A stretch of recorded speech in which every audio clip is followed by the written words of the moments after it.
रसूलुल्लाह सल्लल्लाहु अलैहि वसल्लम ने फरमाया, बिस्तर पर लेटने से पहले उसे अच्छी तरह झाड़ो, दाएं पहलू पर लेटो और दाएं रुखसार के नीचे दायां हाथ रख कर ये दुआ पढ़ो, अल्लाहुम्मा बिस्मिका अमूतु व अहया। ए अल्लाह, तेरे ही नाम के साथ मैं मरता और ज़िंदा होता हूँ।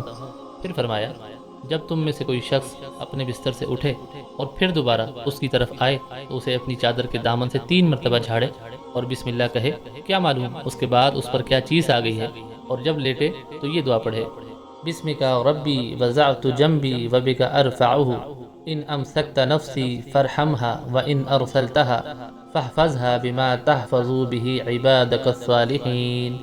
हे मेरे रब, तेरे ही नाम के साथ मैंने अपना पहलू बिस्तर पर रखा और तेरे ही नाम के साथ उसे उठाऊंगा, लिहाजा अगर तू मेरी रूह रोक ले तो उस पर रहम फरमाना, और अगर तू उसे छोड़ दे तो उसकी ऐसी हिफाजत फरमाना जैसे तू अपने नेक बंदों की हिफाजत फरमाता है।